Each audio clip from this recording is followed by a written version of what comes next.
ایک دن شیر شاہ سوری کے سامنے ایک قتل کا مقدمہ پیش ہوا جس میں قاتل کا سراغ نہیں مل رہا تھا۔ یہ قتل اٹاوا کے کسی علاقے میں ہوا تھا۔ شیر شاہ سوری نے مقدمے کی سماعت کی۔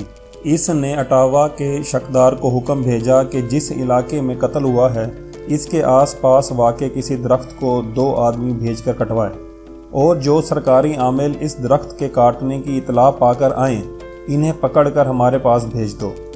شکدار نے شاہی فرمان کے مطابق 2 آدمی درخت کاٹنے کے لیے موقع واردات پر بھیجے۔ وہ بھی درخت کاٹ ہی رہے تھے کہ علاقے کے معزز افراد نے انہیں موقع پر آن پکڑا۔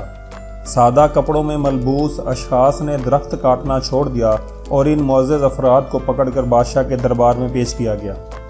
بادشاہ نے ان سے دریافت کیا کہ تمہیں درخت کٹنے کی خبر تو ہو گئی، لیکن ایک انسان کی گردن کٹ گئی اور تم اس سے بے خبر رہے۔ میں اسے تسلیم کرنے کے لیے تیار نہیں۔ 3 دن کے اندر اندر قاتل کو پیش کرو ورنہ سزا میں تم قتل کر دیے جاؤ گے۔ معزز افراد کے جسم پر لرزہ طاری ہو گیا اور تیسرے دن کا سورج ابھی طلوع بھی نہ ہوا تھا کہ قاتل شاہی دربار کے دروازے پر زنجیروں سلاسل میں جکڑے ہوئے حاضر تھے۔ عدل و انصاف کی اسی پاسداری کی وجہ سے بر صغیر کا ہر دیانتدار مورخ شیر شاہ سوری کا نام ادب سے لیتا ہے۔